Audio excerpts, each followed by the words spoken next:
Sumabay kayo dito sa vlog ko. Mag-hi ka mo. Ano, nakadami kayo ng isda? Kami nakakuha, kami guling-guling. Ito ang Ito ang guling-guling. Bisa tabi payadong. Dumaan dito guys si Ricky at si Payadong. So ayan guys, ito na guys ang nakuha naming guling-guling. Ito guys ang tinatawag na suso. Ito yung tinatawag na snail sa English. Sabi nila masarap to pero hindi pa ako nito nakakatikim. Nakatikim na pala ako nito one time pero masarap siya. Kumakain ka nito, be? So ayan may mga nangunguha ng mga isda. Pagkita ko sa inyo guys ang mga nangunguha ng mga isda.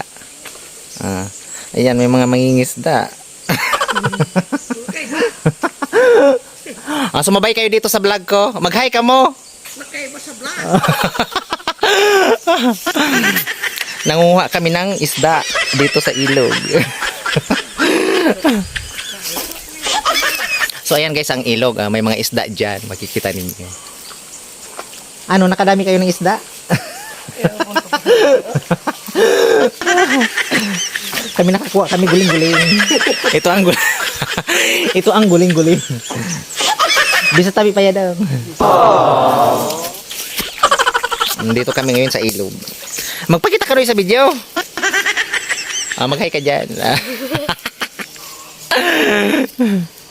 So ayan guys, maglalaban na kami dito sa ilog. Kasi marami akong labahan. Ngayon lang ako nakauwi dito. Maglalaba ako ng kumot. Tapos mga punda. Ayan guys, malinaw pa naman yung ilog. Kaso konti na lang ang dumadaloy dyan. Yan ang river. Kilala ka na maguli. Tamari gusto kita. O yan. Hindi man yan guling-guling atol yan. Ulatin mo ako. Tama. Magkalaba pa ako, be. So ayan guys ang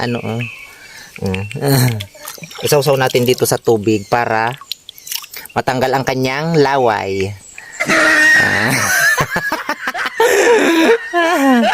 Sige na guys, babay na muna at maglalaba muna ako. Hindi ko na pagpapatuloy ang aking labahan dahil sa vlog na yan, diputan nina niya. So ayan guys, tapos na ako maglaba, pauwi na kami.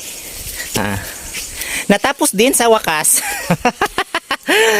'Di ba? Magsasampay na ako pagdating sa bahay. Yan ang gawain natin ngayong Semana Santa, maglaba.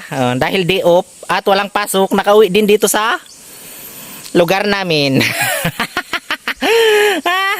Sige na guys, babay na ta, magsasampay na ako ng aking nilabhan. Babush.